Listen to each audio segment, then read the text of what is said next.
¿Qué tal, queridos amigos? No es cosa de simpatías o antipatías.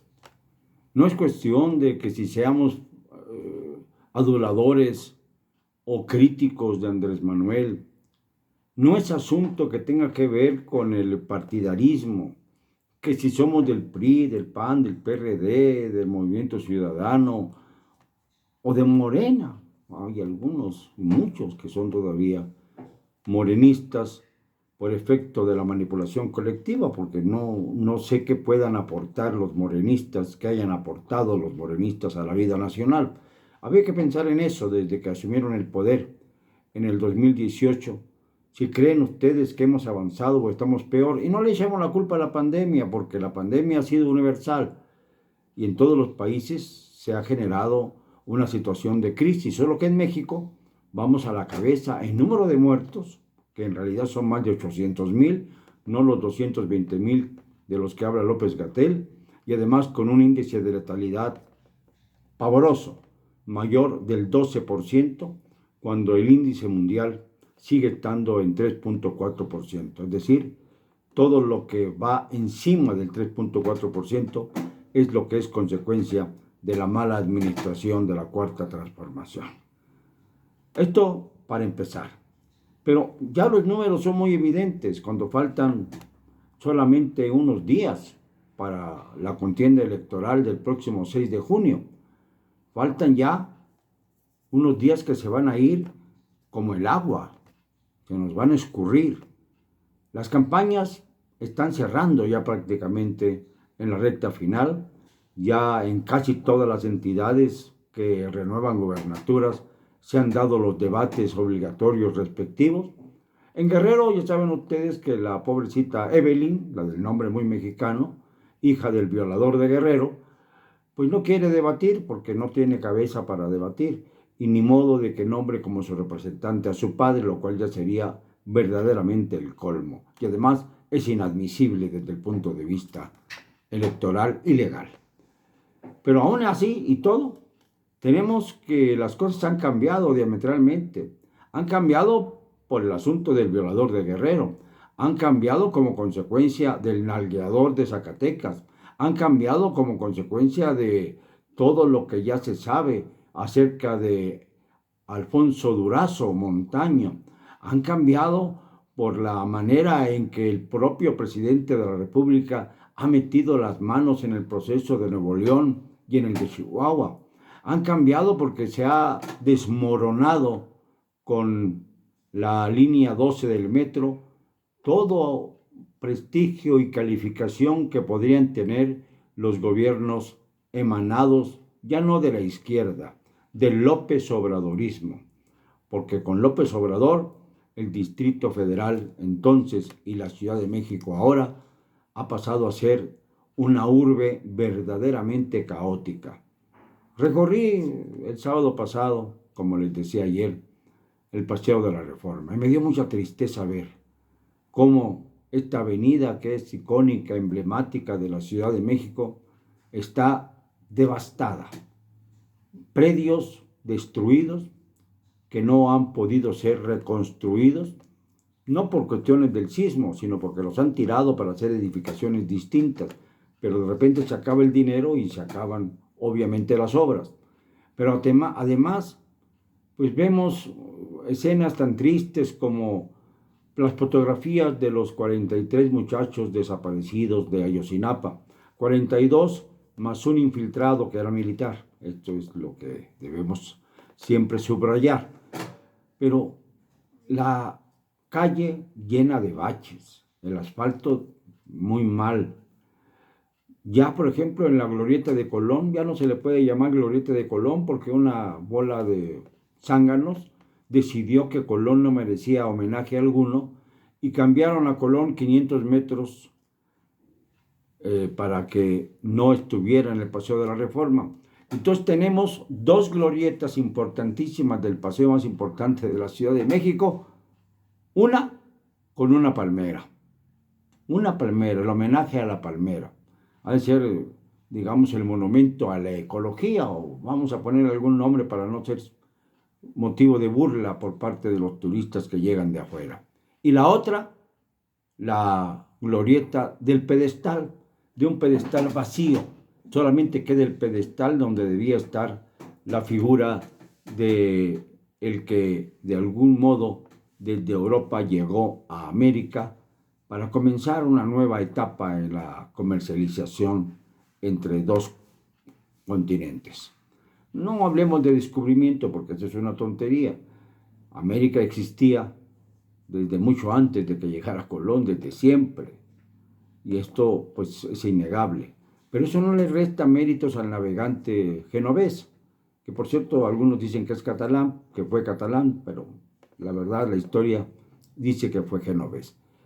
Y ya está su pedestal sin el monumento, destruido totalmente. ¿Y qué pasa en la Ciudad de México? ¿Cómo van los momios con destino a la elección del próximo 6 de junio? Allá, en el bastión del López Obradorismo, o el que había sido bastión del López Obradorismo hasta hace muy poco, que mantiene no solamente la jefatura de gobierno en manos de Claudia Sheinbaum, ahora señalada como responsable de la negligencia brutal en la línea 12 del metro, sino que además tiene 11 de 16 alcaldías. O sea, fue una victoria aplastante la del 2018. Las otras delegaciones quedaron en manos ya sea del PRD, alguna del PAN, alguna del PRI. Pero ahora las cosas están cambiando dramáticamente. Ya tengo aquí mi listado de cómo se han ido cambiando las cosas al grado tal de que en este momento, en este preciso momento, de acuerdo a los momios, la alianza opositora puede ganar, y está arriba, en 6 alcaldías. El PAN solo, es decir, en una delegación en la que no van con nadie, precisamente en la delegación Benito Juárez, va solo el PAN con Santiago Taboada, tiene un amplio margen de ventaja. El Partido Verde Ecologista tiene arriba a Héctor Jiménez con un 45.2%. El Verde puede ganar una delegación. Y Morena, la que tenía o tiene hasta la fecha 11 alcaldías en su poder, solamente parece tener garantizadas 4. 4 que son Iztacalco, Iztapalapa, Milpa Alta y, a ver, se me pierde el otro, Milpa Alta, Iztapalapa, Tláhuac, no, pues ya está. Y Gustavo Madero, Iztacalco, Iztapalapa y Milpa Alta.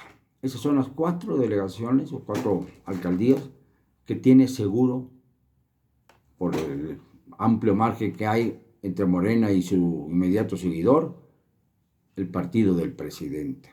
En 4 más hay un empate técnico, en Azcapotzalco, en Tlalpan, en Venustiano Carranza y en Xochimilco. Ahí no se puede definir quién va adelante porque están pegaditas las curvas y no hay definición alguna.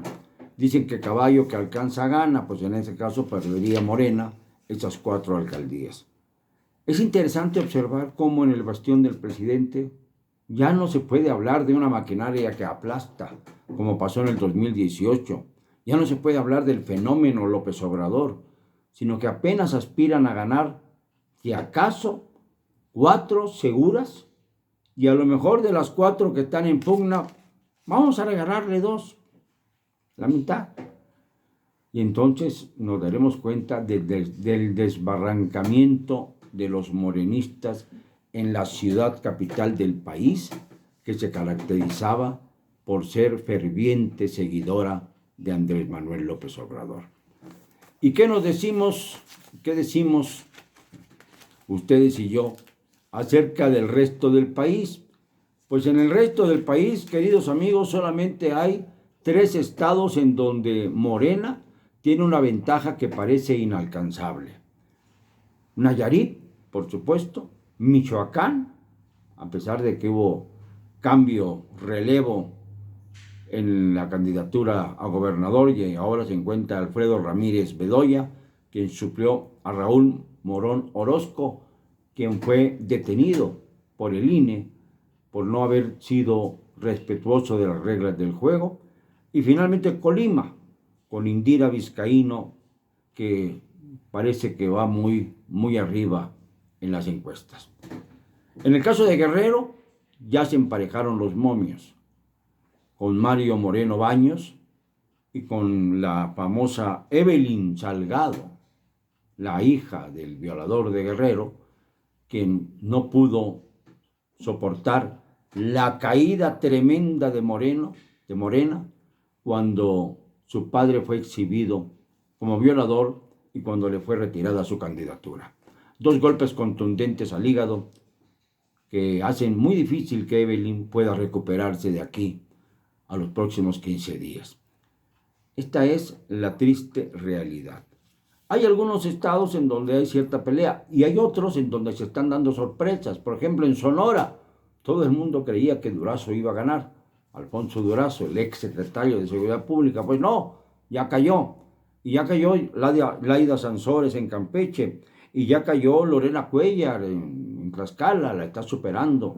Ya por 4 puntos de diferencia la aliancista Anabel Ábalos. Y ya por más que esfuerzos que hicieron el gobernador traidor Corral Jurado, ya parece definida la contienda a favor de la panista que va sola, Maru Campos, que tiene una amplísima ventaja sobre su seguidor de Morena, el señor Loera. Lo era, porque ya no lo es y ya está francamente derrotado. Morena va en picada y esto es lo que el presidente no acepta y por eso está tan rabioso, está tan fuera de sí, no sabe cómo acomodarse a su nueva realidad, manotea, expresa su furia constantemente con sus colaboradores, porque ya tiene las carpetas en donde le dicen que es su partido, el suyo, el de él nada más, el que creó para llegar a la presidencia manipulando al colectivo al que traicionó descaradamente, ya no capta la voluntad de los mexicanos pensantes. Capta la voluntad de aquellos que no han podido sacudirse la manipulación. Lo siento, no me van a callar. Y lo digo hoy y siempre, con cero cobardía.